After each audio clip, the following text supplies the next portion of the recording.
back to my show here. I am Tim, and today we've got a couple guests here. We have Jen Cody, actress Jen Cody, and the artistic director of Sharon Playhouse, Carl Andress. Welcome to both of you. We may have another person showing up later. We will see how that goes. He is currently en route on a subway in New York, so hopefully he'll show up. I started doing these interviews into the Sharon season. So I spoke to Rob Ruggiero and talked about TheaterWorks Hartford's 25-26 season and Melia Ben Sissen's 25-26 season. And I figured, well, we can't cover the entire season of Sharon, but at least we can talk about the last two shows of the season, which is Sylvia and the Mousetrap. Sylvia, written by A.R. Gurney, directed by Colin Hanlon. So we'll start there. First of all, welcome, Jen and Carl. Thank you. Thank you. And give the audience a little bit of background. Jen, I've known you since 2017, 2018, when you did Mamma Mia at Connecticut Rep. Gosh, yeah, long time ago. Yeah, and I interviewed Must be you 2017, then. I think. Yeah. Yeah, which was a I Mamma Mia has always been kind of like that fun little show, and but you all rocked it. I loved it. It was, and the Mamma Mias that I've seen, that's my favorite one. So Oh, you all did a great job there. that's It was Terry operating the place yet? yeah. Yeah, Terry was Terrence Mann was the whole the program is gone now, though, I think. yeah the because of the pandemic, budget cuts to the state. And I've got a guest over here too. My cat has decided to join the conversation. Uh-oh. So yeah, What's up? she is a very Sylvia-esque cat. Yeah, come here, Really don't Lucy. like cats. This is Lucy, Oh, hi, Hi, Lucy. Lucy. and Oh, she will probably sit here for the next however long this conversation goes, because that's she what she is wants to be. she loves her affection. Uh, so, but let's get into Sylvia here. Uh, it's comedy. I've seen it once before, and I loved it. Uh, how Carl, first, let's go to you. When it came to choosing Sylvia, what was your motivation in deciding, hey, this would be a great show for Sharon Playhouse? Well, I just, I thought it's a wonderful comedy and written by A.R. Gurney. Everybody knew him as Pete Gurney, who was from this general area. I believe he had a home in Roxbury. And I just sort of thought it would be fun this year to sort of pair our two musicals with two plays as we sort of head into the late summer, early fall, wanting to close out with a mystery. And then I thought, wouldn't it be fun to do sort of an urbane comedy? And when just sort of thinking about it, I thought, oh, Sylvia would be great. And I know that this is a show that means a lot to my friend Jen Cody, and I thought maybe I could coax her back to the Sharon Playhouse to play this role, which she has had experience doing quite successfully in the past. And I feel like Jen has become something of a favorite with the audiences since I've been at the Sharon Playhouse. I got her to come and play Nostradamus in Something Rotten for us Mm-hmm. in my first season. And then we were doing a play at the George Street Playhouse, a new Charles Busch play last year. And we were, it was this big stormy night. And I was staying out there during rehearsals, but the actors had to sort of like go back and forth to the city, except this was a really bad, rainy, stormy, icy night. So the theater put everybody up in the hotel across the street for that night in advance of tech. And we were sort of all decided to have dinner together in the rain. And it was the day we had announced the season at the Sharon Playhouse. And Jen sidled up to me and said, "I'd like to audition for Steel Magnolias." And I was like, "Audition? You're Jennifer Cody. You're offer only." And she's like, "Oh, but your director may not know me, and so I would like to audition." And I was like, "All right."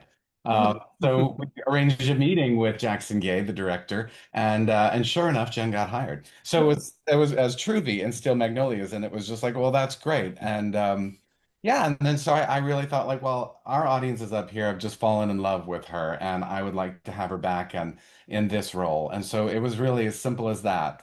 I'd like to feature my friend Jen.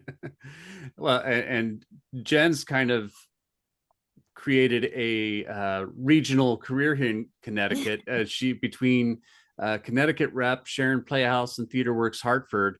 Uh, uh, Connecticut's almost a second home to you. It's my state. I love it. Sure.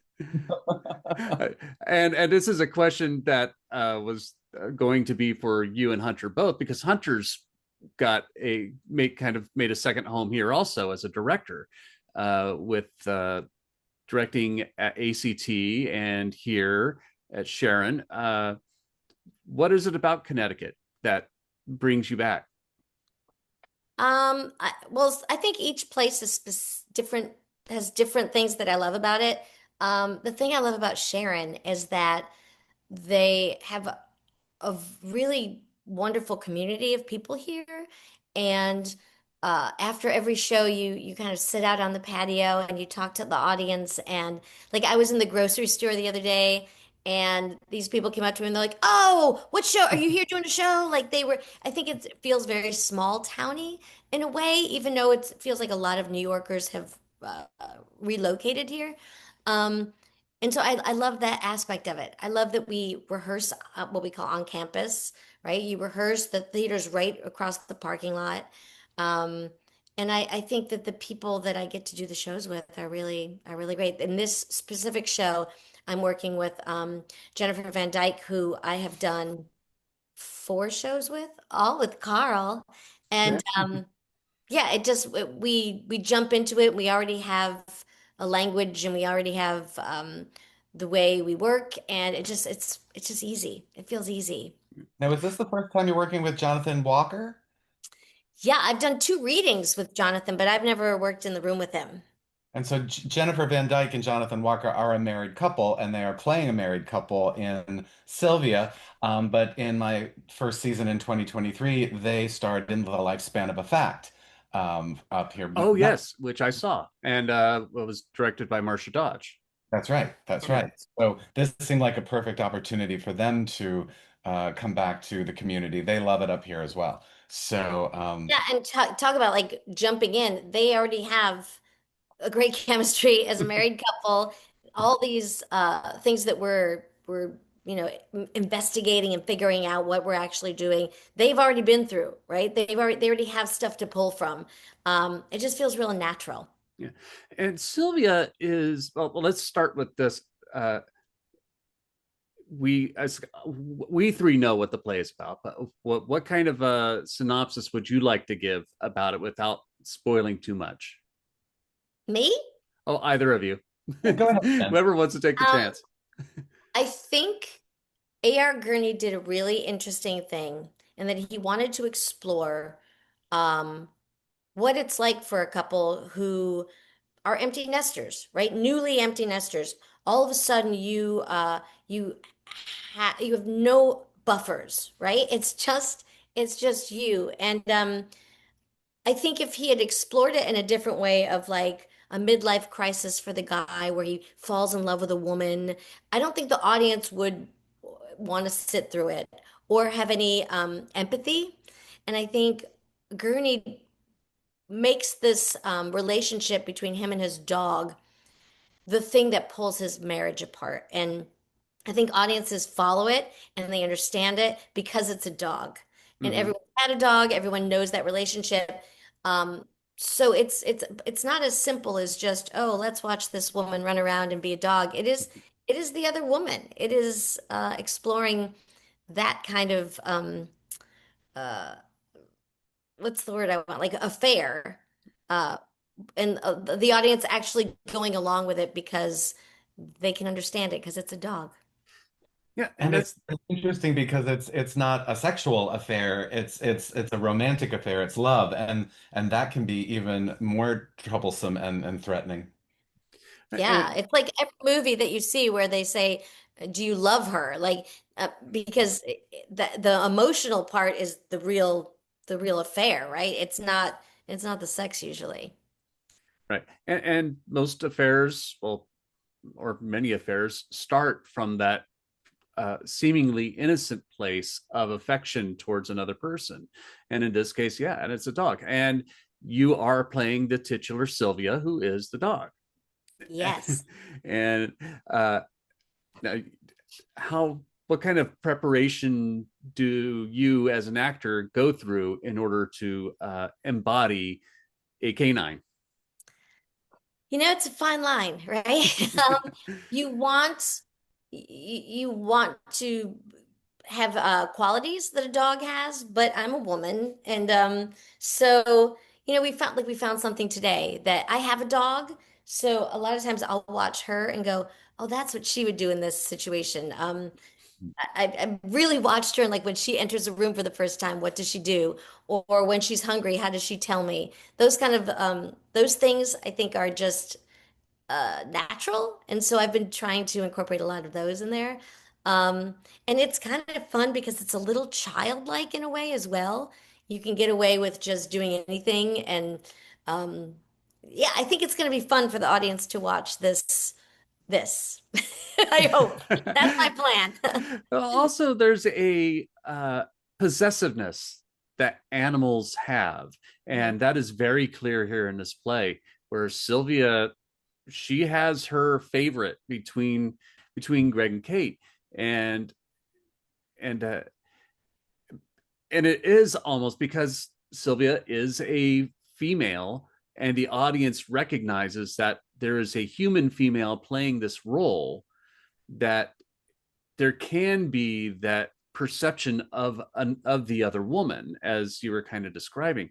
Uh, how is the direction of the play going uh, in keeping that light and funny, but also recognizing the tension between the three characters?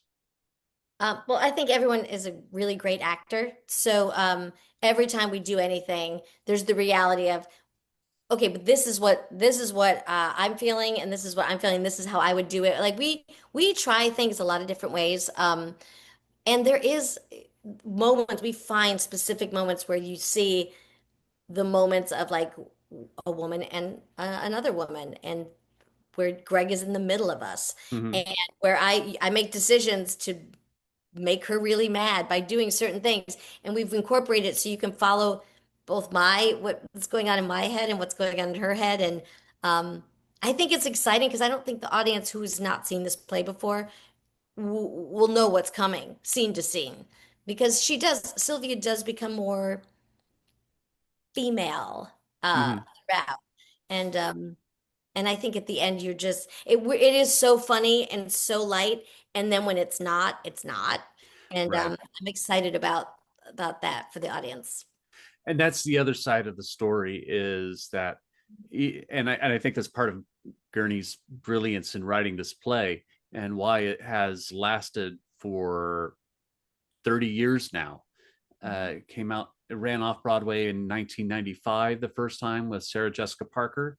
uh, and this is, I think its longevity is that it's not just a silly comedy about a actress playing a dog. It's Mhm. more than that. There is a lot of heart to this, and the the emotional tension that is uh, Greg's conflict, and then also Kate's competition with Sylvia. Yeah. And I was saying in some interview, like everyone's had a dog. Everyone's loved a dog, hated a dog. Like so it's so funny. We'll get into a scene, and Jennifer playing Kate will be like, I know, but she's like trying to be so cute. And I'm like, yeah, dogs and cats, they're manipulative. Like Yeah. that's and it's so much fun to do that to her. So and and it's that, because I know I've got a cat that wants attention right now and is sitting on my lap, and I'm her favorite, and she has no problems getting in the way in order to get what she wants, which is affection from me.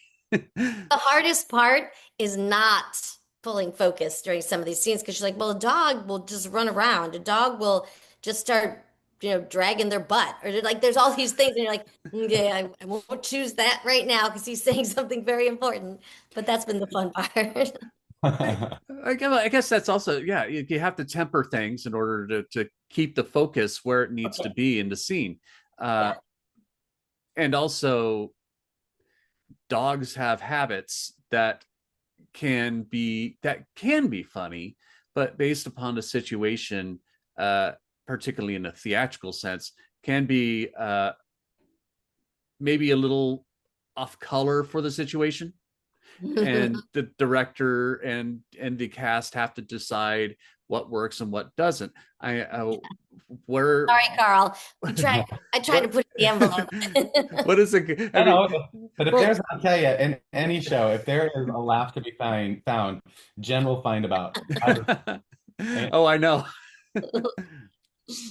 But well, I guess what is how's the creative process going with that in determining where those limits are? we're now at the point where we are off book a little, like Mhm. mostly, which now is where you start to kind of get a rhythm. And I think it comes down to when the outside eye is like, okay, the rhythm is broken, or I didn't hear what they just said because you've chose to chew that thing right there. Like, so it's the outside eye just saying like, let's save that moment so that they have finished their conversation and then we'll focus on you. Else everyone's just going to watch the dog. Right, right. You know? Because arguably, it's you know, Kate is the one with the biggest journey, though Greg also has a major journey. The two of them have to really figure themselves out Yeah. and and what they want. That's where the audience needs to engage the most. How are Jonathan and Jennifer doing in creating that tension as a couple? Oh, it's great. It's so good. Like I said, they have history. So um they've been through stuff like this, right? Mm-hmm. They don't have children, but they've had parents who've died and like all they've been through a lot of heavy stuff that they can pull from.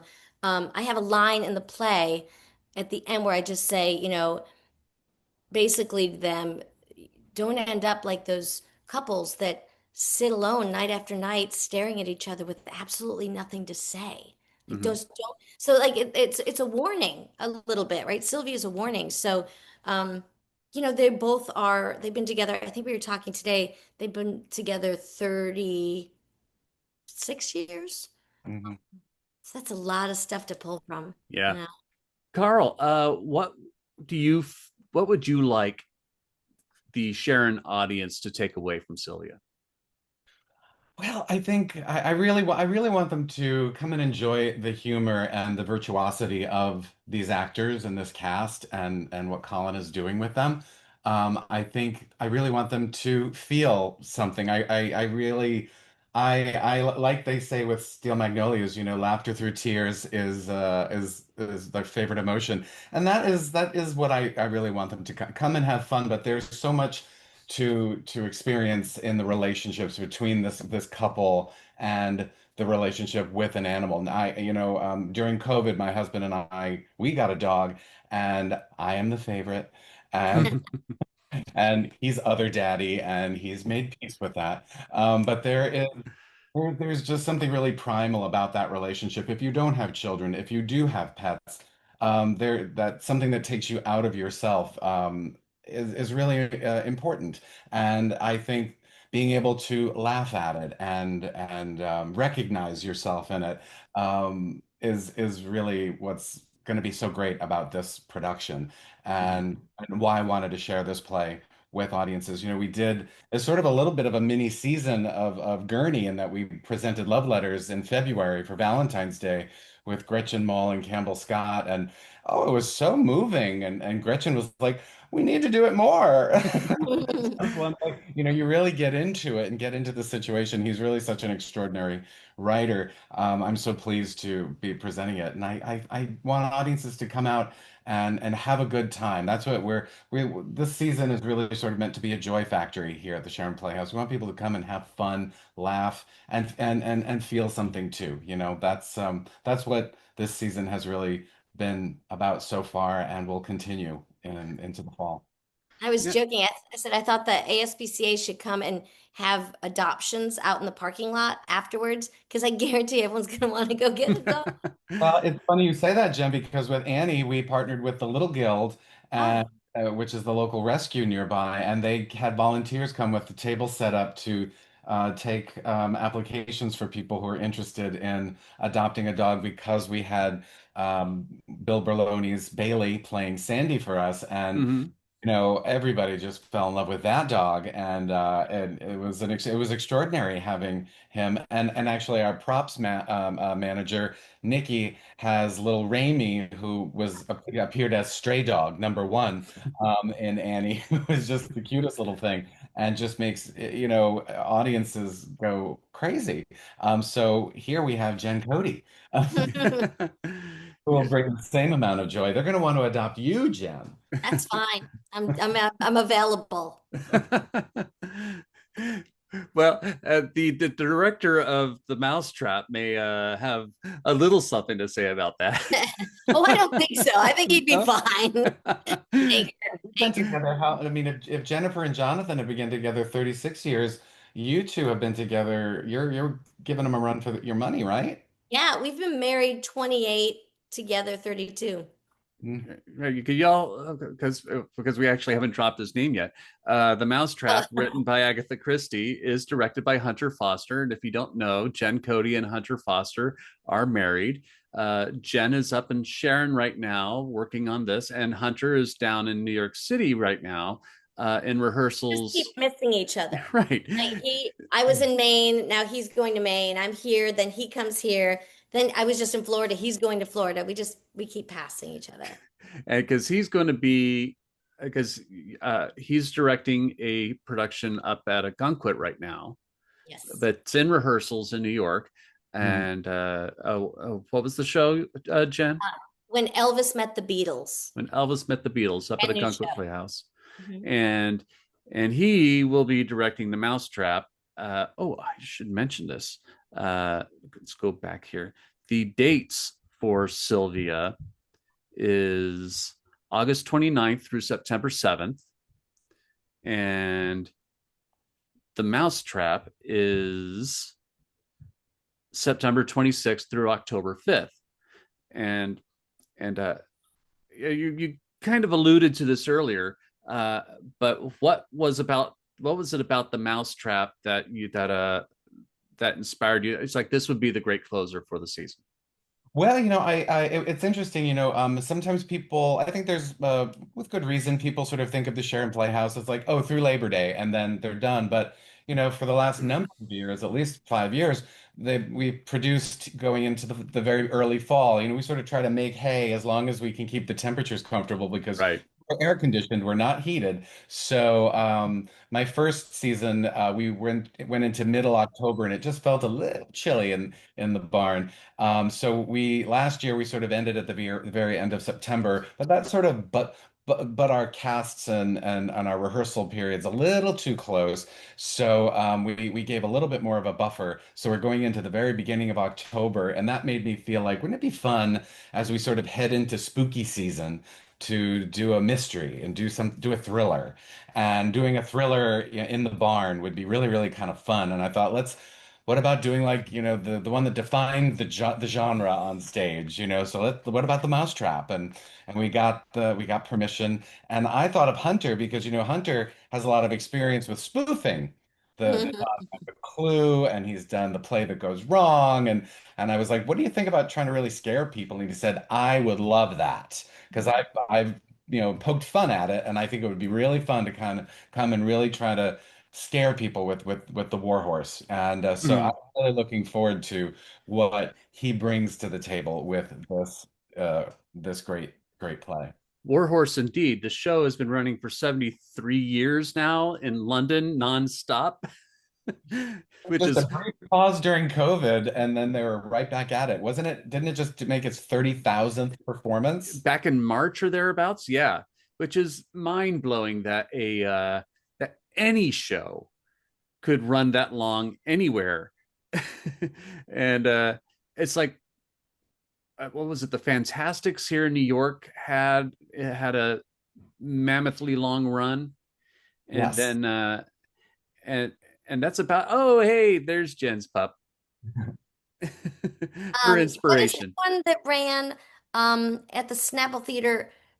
Crimes. Yeah, the perfect crime. It's still Perfect going. Crime. Yes, Crime. it's still going. Yeah, and, which is murder mysteries are it comes to show they never go out of vogue. They're We love them. yeah, people love a good mystery, and as always has been indicated in every production of the Mousetrap, don't tell anybody who the killer is or Okay. killers. Learn to secrecy. Yes, the audience is sworn to secrecy. And Cody will get you. She will. Yeah, Hunter's another friend that he did Rock of Ages for us last year and did such a Mhm. great job and had such a great take on the humor of that show. And I've always admired his work too. So it was a thrill to have him there, and I just thought it would be really great to get him back. And so I'm excited. I'm excited to work with these two artists. They're great friends and they're great talents. And so it's an honor and a privilege to have them grace us here at the Sharon Playhouse. Yeah, and Rock of Ages. Speaking of Rock of Ages, when I went to go review it, I kind of went in with you know mixed feelings because it was never a show I really in, was inspired by. But Yeah. then I went and saw it, and I'm like, wow, I this is how did he make this work? Because it was not a show I was expecting to be bowled over by, and it ended up becoming one of my favorite shows of the season. I always say about it, it's like it does what it sets out to do, right? It doesn't try to be anything else that it is. It's like you're gonna have fun, you're gonna love the 80s, and you're gonna get wrapped up in it. And I loved it. Yeah, It's exactly right. And Hunter had a really great take on the humor of it and even the sort of, he didn't want it to be raunchy. He wanted the sexuality to seem like it was coming from an empowered place. And so, he kind of made gave us a family-friendly Rock of Ages, which is their teen version. Too. But yeah, he has a light touch with the sense of humor. So that made that a lot of fun for us and our audiences. with the Mousetrap, it's you know it, usually there's this big manor kind of set, and you've got this fantastic uh, kind of rustic looking theater. Is what is when it comes to designing this production, are we looking for the classic kind of haunted not haunted manor uh but uh grand manor and where everything will be set, or are we envisioning something different?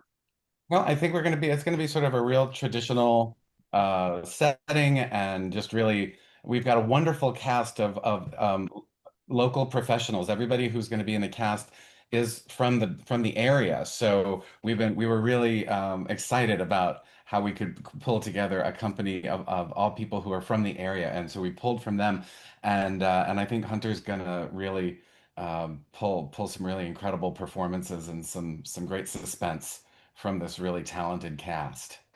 Fantastic. You're in town just happened to pop up on my iPod. I still use an iPod. Oh, that's good. And you're in town came on yesterday. So I was listening to that yesterday, which It's a good one. is a I was just classic show. telling Jen, I think on the first day of rehearsal, I said, I think that's the first time that I met you. Hunter and Jen were doing it on Broadway, and I went to see it with Charles Bush, and we were there to see somebody in the cast to say hello, and you guys came out and was like, oh my God, it's them. We were It's both the fans funny of thing both of them. about it in the show, we were already married at that point, and I I was not very attractive in the show. I had like I was pregnant and I had like tufts of hair and it was scary. And he would have a lot of women at the stage door who looked very similar to like little Becky, thinking, I think like, well, if he loves her, he can love me. Like his Oh, group were just groups and groups of these women that just all look like little Becky. It's awesome. Little tiny women. Yeah. little Did Becky groupies. you meet on Grease? Is that when you first No, met? Or we was met on Cats. okay. We got married during Grease. Right. And that was 94, Well, we got married in 97. 97. So, Okay. but the show opened in 94. Gotcha. Yeah. And that was the one with oh, there he is. Rosie. Rosie, yes. Yeah. Hi, honey. Hello. Hey, sorry I'm late. It's all I'm right. Welcome. hi. Hi. We were getting into the juicy gossip of Hunter and Jen's love life. Oh my God. Is it juicy anymore, Jen? Still juicy, baby. Okay. We were no, I had mentioned that by chance yesterday Here in Town popped up on my playlist, and then Carl brought up how that was the first time he met you two, and then we went into talking about how you two met during Cats Yeah. and got married during Grease. Yeah. Yes. Yeah. So you're caught up. We're caught up. But there was a question I asked Jen that I wanted to ask you, which is, you and Jen have been around in Connecticut for a while now, or at least you come up here and work here, and have been working here every year for the past at least 3 years. Jen, how many years have you been in Christmas on the Rocks? 5? Yeah, that seems about right. 5 years. Yeah. And I wanted to ask you, Hunter, is now that you've done several shows at Sharon, you've directed a $1 Million Quartet over at ACT. What is it about Connecticut? Ew. 100 Oh, and Yeah. Goodspeed also. You've done 3 shows at Goodspeed. I'm going Uh, back to Goodspeed after Sharon. Oh, I'm doing White Christmas for them. fantastic. Yeah. What is it about Connecticut that keeps bringing you back? I love Connecticut. I really do. I mean, especially Sharon. It's just I'd never been to that part of Connecticut, and it's just so beautiful up there. And I sort of fell in love with it when I first went up when Jen was doing Something Rotten there, and I just think it's just beautiful. And I love working at Goodspeed as well because it's you feel like the East Coast in all these like New England towns. It's like it feels like it should be. I don't know. I guess the perception is all sort of metropolitan and cities and stuff, and then you go up to little places like Sharon or East Haddam, and it's like, you know, East Haddam has that one little rickety bridge to get to Right. Goodspeed that turns every half hour. So it's like these wonderful towns, these quaint towns, and so I sort of have always loved Connecticut, and even going up to ACT, that's a wonderful little town that ACT's in as well. So they have these quaint little villages and towns all through Connecticut, and it's sort of like it's hilly. Like that's another thing about Sharon's. I didn't realize how this little mountains, and you got the ocean, and so Connecticut has been great. I love working there. Fantastic. Yeah. And you're directing the Mousetrap. We were just getting into the Mousetrap, talking about the concept of the show for this production. What is your vision for the Mousetrap? Oh, we were just talking about this the other day. We had a production meeting, and I've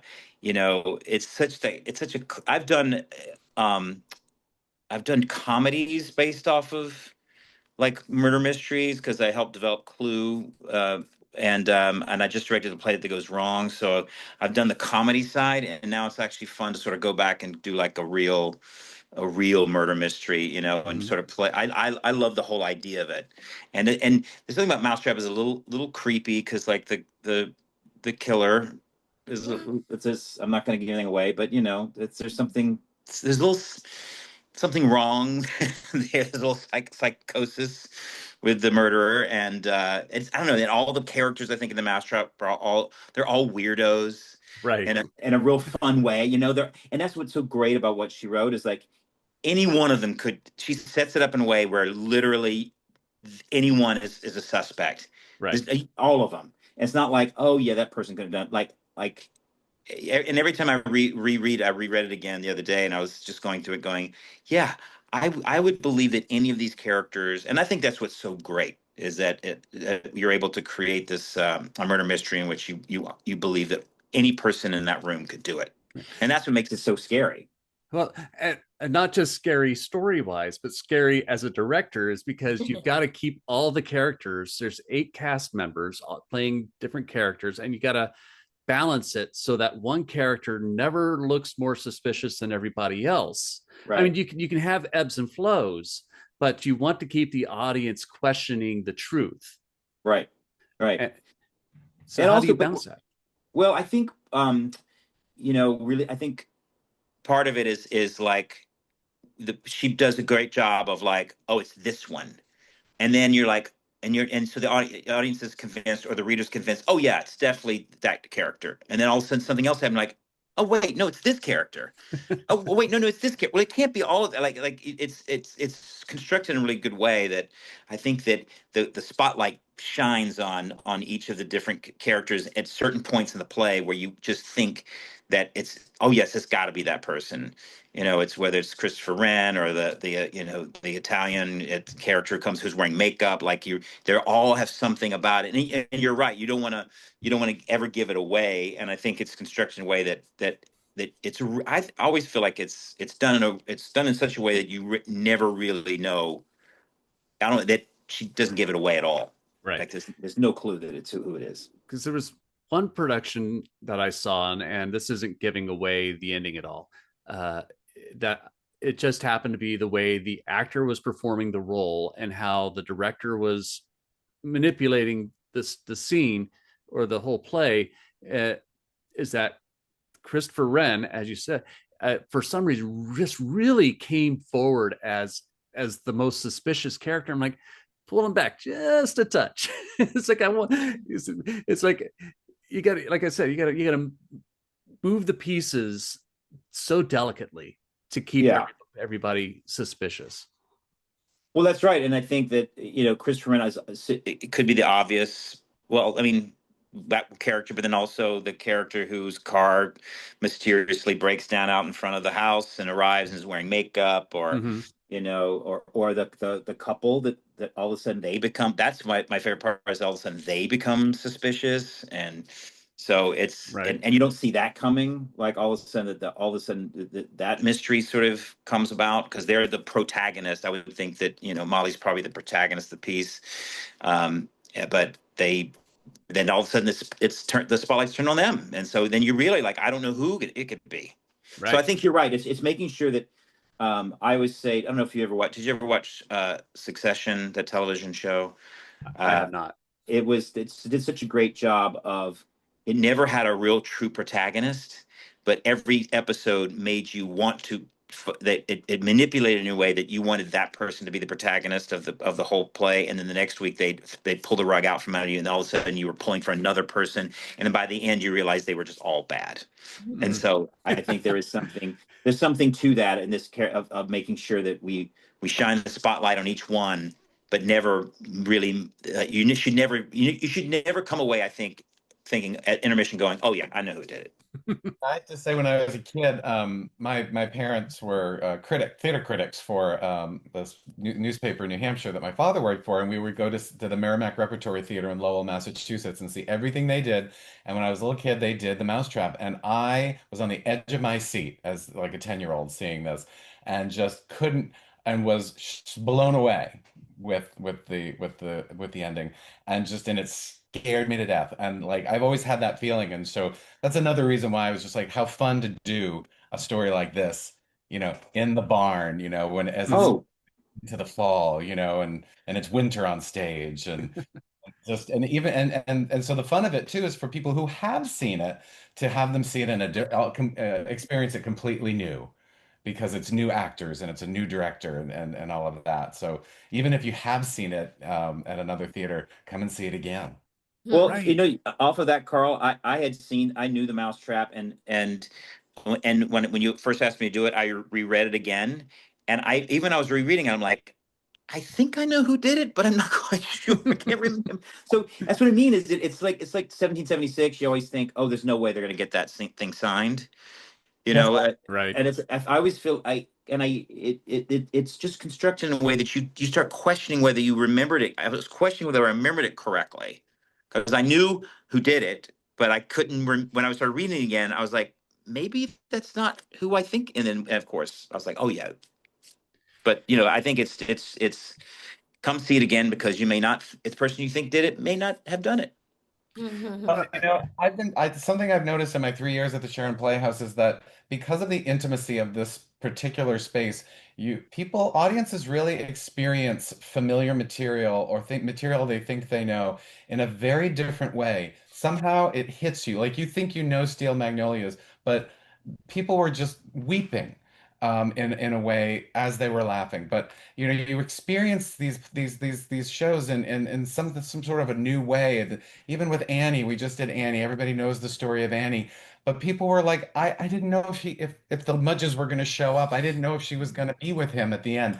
It was just people forget, and you just right. give yourself over to it. And I think there is something to the unique magical quality of the Sharon Playhouse building in particular and how you experience shows in that space that give you something new, even if it's something you think you know already. And that is going to be really fun because I think it's been a long time since since a mystery or a thriller has been produced here, that hasn't been sort of tongue in cheek. So you got your work cut out for you, Hunter.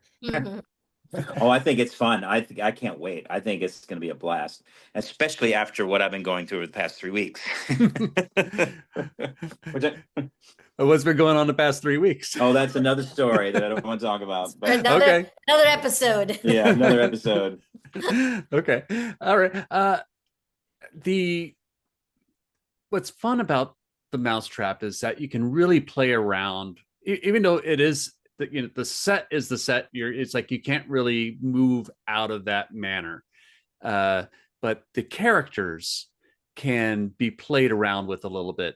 How they're costumed or how their affectations, uh, the little nuances that you can make the characters unique for that performance. Have you worked much with the actors yet in detailing those elements of what you want from them, or from some of maybe the costume designers? We have not. I've not met with the actors yet, so we won't do that till probably till September 8th, I think, 9th, I think is when we start rehearsals, and we're just starting preliminary discussions with design.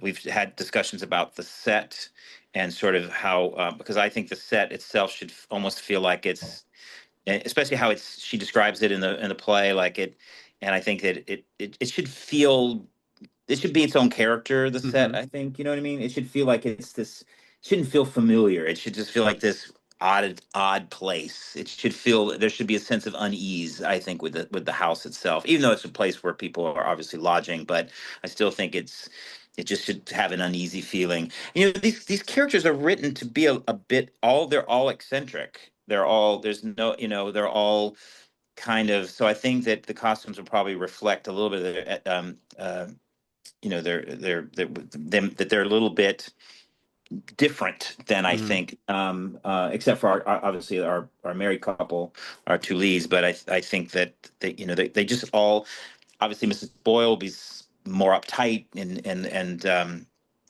I keep wanting to say Colonel Mustard. It's not. It's not Colonel Mustard.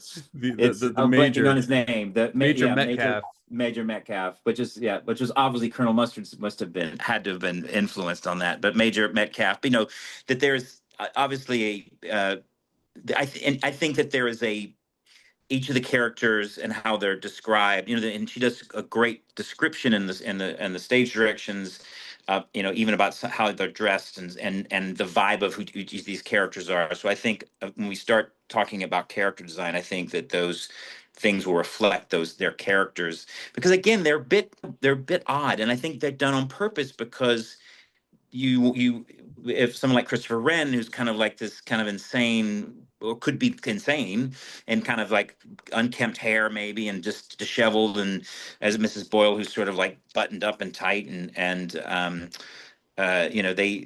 they all should feel a little not run of the mill, like it's like um the married couple is sort of they've invited these kind of oddballs to the house, so you're like, I don't know. So we'll play into that. Nothing. Obviously, everything has to be grounded in reality. Anything that we do, but I think embracing what makes them different, I think is good. That they're not. They're kind of a little bit off. So then maybe they could be the killer. Mm-hmm. You know what I mean? So we'll definitely discuss this stuff. Again, I never want it to feel, because again, having done Clue, having done A Play That Goes Wrong, which are big sort of, they're making fun of these tropes. I mean, both those shows are making fun of Agatha Christie, basically. Yeah, no, I actually saw a production of The Mousetrap once where all the characters were dressed up in Clue-esque attire.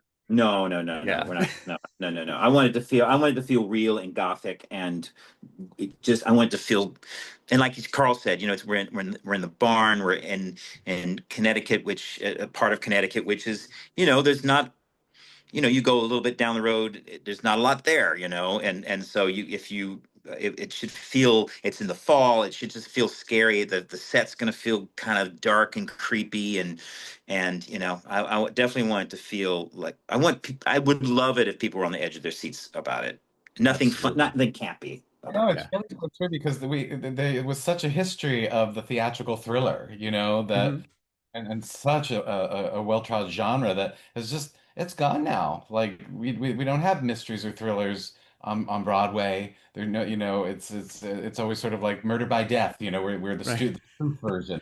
But that's what, and so Hunter, I'll just never forget. I was like, "Do you want to do this play?" And you're like, "I would love to scare people."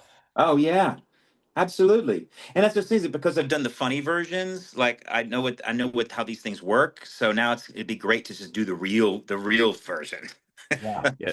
There was that play that premiered few years ago where was it a Laura Linney in it, or it was set in a haunted that was set in this Oh, cabin I know out what you're in talking about. Yes. Talking about Misery or the Gray House. Grey Gray House. Yeah. House.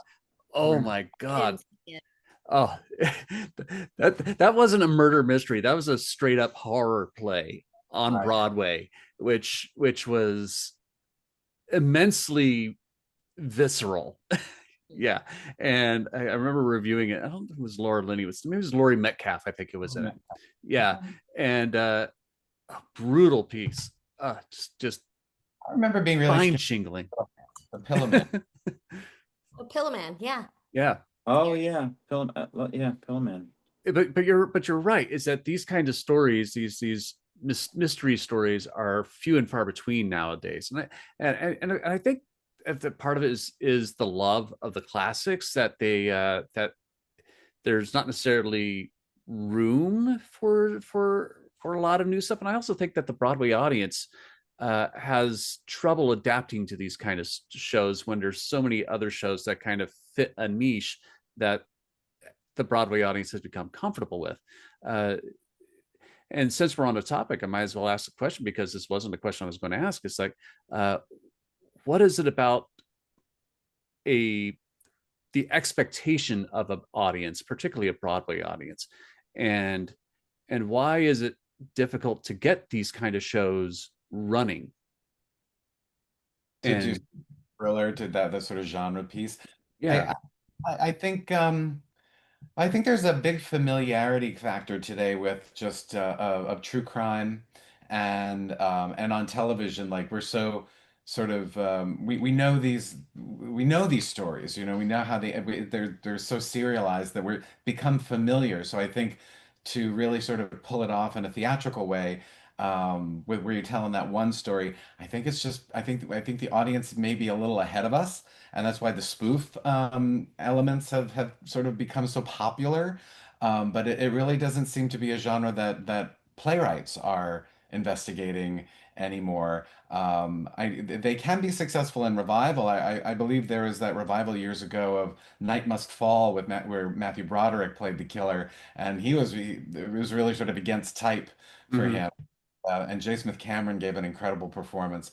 Um, but yeah, but the people aren't writing them. Authors aren't writing them, it seems. Yeah. I think Charles it's Bronson, like hard too Whistler and Die because Mommy Die, which is again, it's sort of like a spoof grand too. Right. dame, oh, you know. But I think it's hard to write. It's hard to scare people in a big Broadway theater. Like we just saw Stranger Things, and I was not familiar with the TV show, and I I was not scared. Were you scared, Hunter? No. Yeah, and I think it was supposed to be scary. I just think it's a hard it's hard to do that to a group of people. Um, uh, Harry Potter was a little scary, right? Hmm. They managed to because they brought stuff into the house and they had those things on the walls and stuff. But yeah, I think it's hard. Yeah. Yeah, I don't know. I just started watching that Alien. I was always a big fan of the original Alien, which I thought was one of the scariest films I've ever seen. Yeah. That original Alien was so scary. The best sci-fi horror film of all time, in my humble opinion. Absolutely. Yeah. And so I started watching the new one, which is the Alien Alien Earth, Earth. Yeah. and it's a real throwback to that first one and sort of its gothic nature to it, and it reminded me of how I felt as a kid when I saw that original Alien. And I just don't know if you. I mean, it's easier to pull that off, something scarier, I guess, in the film than it is on stage. Even though I don't know, I feel like. I mean, I'm just get throwing. I mean, I'm guessing that it maybe it's or people are. I guess what I'm saying that people are used to seeing things like that, and at Carl's point is that we're not writing them anymore, so they're not used to it. They're like alien. Oh yeah, I'm going to go to the movies and get popcorn and get scared, or I'm going to turn the lights off in my apartment, because I've always felt like there should be, because I tried to develop like a Sleepy Hollow musical years ago, and I was like, I want to make scare people, and I just and I said that to Carl. I said I just feel I've always wanted to sort of create, if I could create like a I would love to write something and create like a new horror thing on stage. I think it'd be great. It's just I don't know if people are. I don't know. It's weird. I don't know if people are used to it. Like I said, they're used to seeing things on TV, but maybe not so much in the theater. Maybe that's what we have to do, Carl. We have to develop our own Yeah. horror I wonder piece. if you followed the genre though of like the Sleep No More and the The like immersive the theater. Phantom. Yeah, where you can completely surround them to scare them in smaller groups of people. I think maybe that would be use that when you create that, guys. Do it like that. No, you may be on something like it, like, and that's one thing about even our production of Mousetrap is that, I think what Carl's saying is that you're kind of walking into, and it's the fall, and you're walking into this like a barn, and we just want it to feel creepy from the outset, like Right. when you walk in, like the whole experience should feel like it gets the unease should begin as soon as you sit down with your playbill, you Well, and know. part of that is the design, the Yeah. lighting and the sound design for the show has a major role in creating the atmosphere for the show. Uh, it, what are your what's your vision in regards to those elements that will help create that immersive environment for this piece? Well, I think, not to go back to this alien thing, but I just felt like the I've always felt like the scenic design, because I brought this up. I'm only saying this because I brought this up at the production meeting the other day, is that there's something about the original set design of that movie that always puts you at ease. It was just the art direction was just so creepy and gothic. The spaceship was creepy. Everything about there was nothing about it that made you feel comfortable. Like you never felt, oh, that's a safe room. That's it. I want to go in there to get it, and I think that's what I said. I want it, the set should feel like it's a living, breathing organism. Like it should feel like it should feel. And we talk about this a lot in directing and when we're doing shows. That house should have history, Mm-hmm. right? It should feel like other things have happened in that house. Not saying that bad things happen in the house, but it should just have, it feels like history. Anytime you walk into the buildings, but especially New England, as soon as you walk in, you're like, oh, Ghosts. there's some stuff's been going on in this house for a Right. long time. You feel it, and I think that's how we want it to feel. Well, with the because because part of the story is that it's a kind of a Gothic manor that's been turned into a not exactly a hotel, but bed a and bed and breakfast. breakfast, essentially. Yeah. So it feels almost like the vision here is that it's like the house wants to be itself and not be corrupted. Yeah, yeah. It should feel like it's on its own, right? That it's a living organism unto itself, Mm-hmm. and it has its own thoughts, and whatever that means. But it just feel I don't know. I feel like that. I always feel like, especially in horror, that the place that you put them in sets the tone of the thing that you're seeing, if that makes sense. Mm-hmm. And in any horror film, like I still remember in sort of the art direction, even though it was in the suburbs. So for the movie Halloween, there was a sense of even those houses at night and the jack o' lanterns in the windows, and it just had this. There was something about it, like even like the sound of the wind or just watching the tree. Like there was something about it that always felt it was gray, and there was no joy in that movie. Right. And talking about soundscapes, I love soundscapes, but there's the sound of I think there's a bit of claustrophobia once you see the snow piling up outside, knowing they can't leave because of Mm-hmm. the weather. So it's a real sense of like those doors are shut and there's no way out. There's nowhere to go. You can't get out because of the storm, and so that feeling of like what's the sound of the wind or the snow pelting up against the plane. There's a great stage direction of the snow piled up on the window, and so that there's several feet of snow and there's nowhere to go. Right. Just part of it.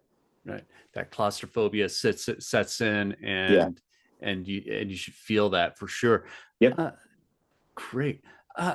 Everybody, thank you very much for your time. Anything else you want to add about the show, Hunter?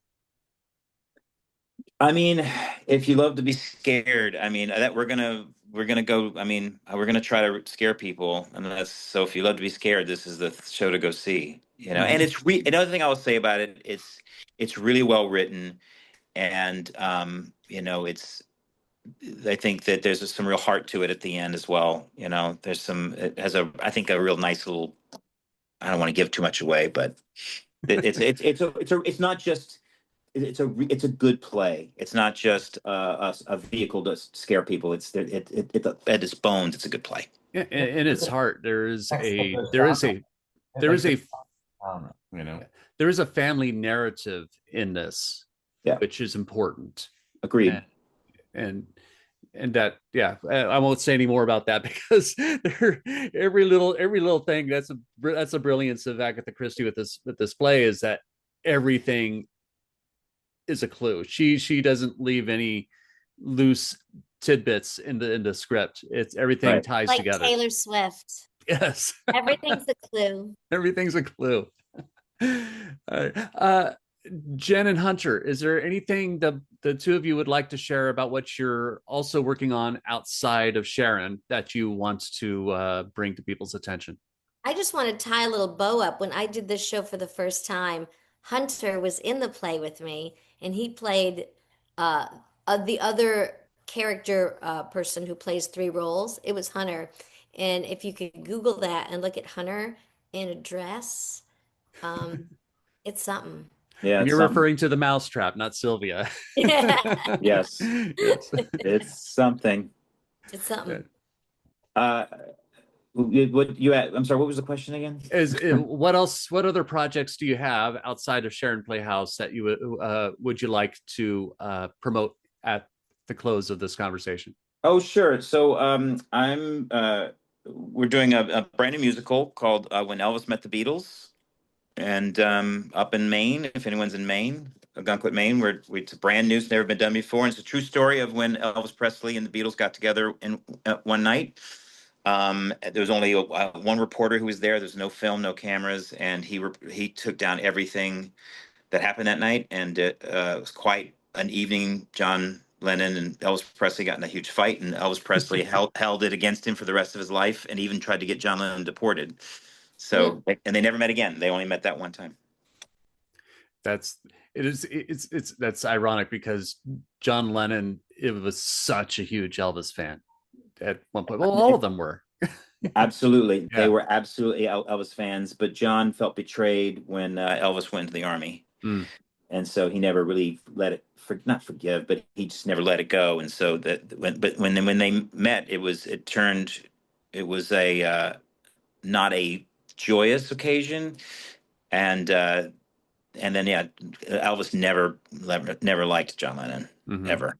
Yeah, but just true. That's one of the reasons why the Beatles became what they were, is because they used to John and Paul would do Beatles songs together when they were like 14, 15 years old. I mean, sorry, Elvis songs. Elvis songs. Yeah, exactly. That's how they learned how to play guitar and sing. And yeah, it's a great story. Yeah. Jen, anything you want to? Well, I'm heading back to Hartford. We've already been planning. It's going to be an exciting version of Christmas on the Rocks. So that's right. Yeah, Rob's given us a little bit of info on that. Did he? Yeah, some of it, not all of it. I wasn't supposed to say anything. Well, you watch my interview with him and see if there's anything that he gave up that he shouldn't have, and then you can get on him about it. All right. And that'll be during the holidays, from late November through December, correct? Yes, I think we opened the day after Thanksgiving now, a little earlier than we have before. Fantastic. And Carl, Sharon Playhouse, the next year's season has not been announced yet, but correct? But we will be announcing it before the end of the year, I hope.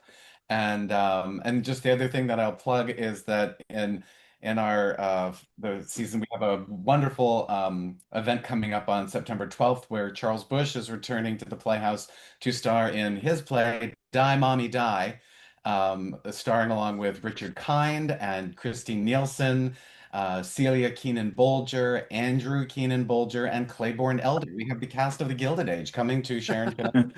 Fantastic. And then, of course, we will have our Writers Playground series of 10-minute plays festival coming up in September on the 18th and 19th as well. Great.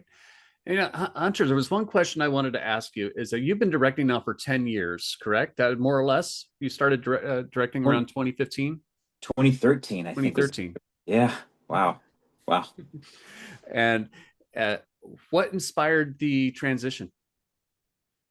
It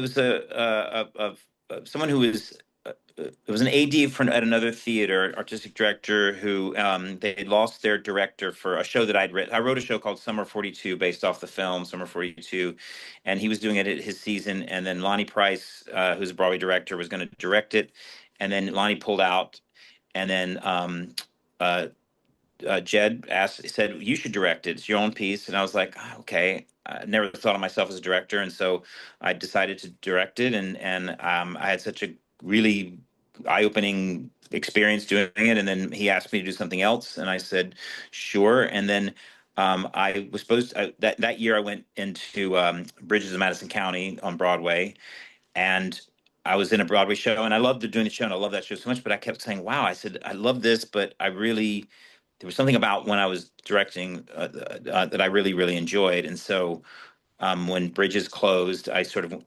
tried to find other opportunities to direct. And then, it was probably about 2015, 2016. I just was kind of like, well, if I'm going to do this, I'm going to really have to I want to do it right, and not just kind of do one and then act. And so I really want to focus on this. And so, yeah, I've really, I was an actor for 25 years. And I think in the past 13 years, I've only really acted twice. And I've gone on to, I don't know how many shows at this point directing wise, but it's been I feel like it was a good, it feels like where I'm supposed to be now, and I really have sort of put all my focus on into directing now. It's really great. It's I love being able to direct actors and being in the room and part of the creative process and seeing things sort of come to life on stage and being at different places like Sharon or Goodspeed or Gunquit. You know, it's just wonderful to sort of like, I got to go to Nantucket this summer. I did a show there. Awesome. So yeah, it's just wonderful to work at these many different theaters and work with all different artists. So I love it. You know what? And this is something I've been thinking about ever since I was speaking to someone over at Westport, that wouldn't it be great if we could revitalize the summer touring shows, where you could take. I was just talking about this with Equity because I'm on council. We were just talking about. I was like, "What? Why don't we do that anymore?" Because that used to be the tradition. The people like the two of you. You know, the summer season.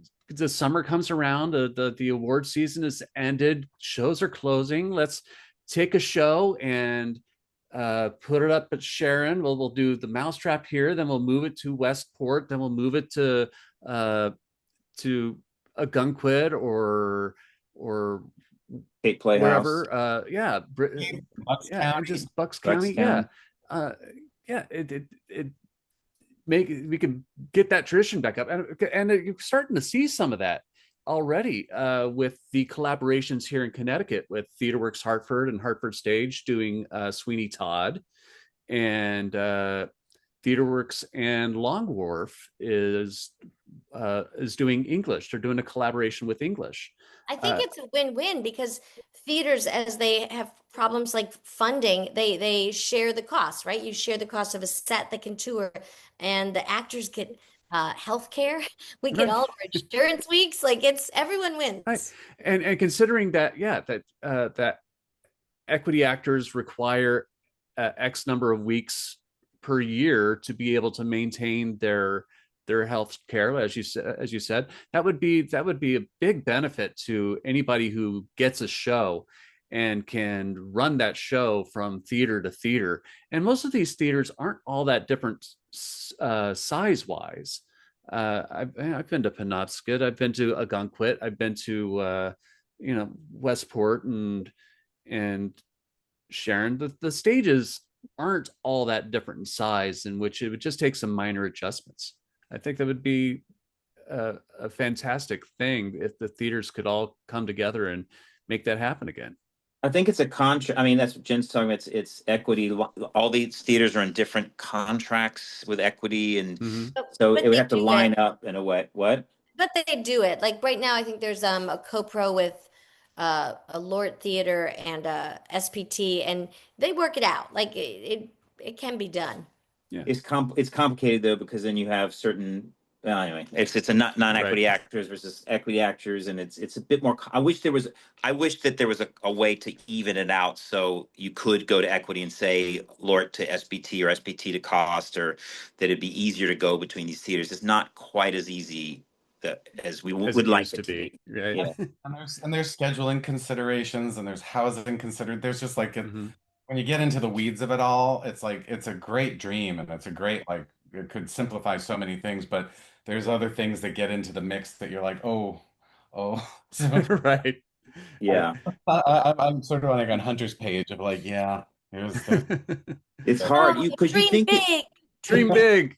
yeah, but Exactly. I'm with you Jen. have to. as they say in Sunday in the Park with George Act 2, and then when you have to collaborate. That Yes. is Right. Yeah, that's true. Anyway, well, thank you all again for being on this episode, and I appreciate your time. And Thank you. And everybody, thank you for listening, or thank you for watching, and we'll see you again next time.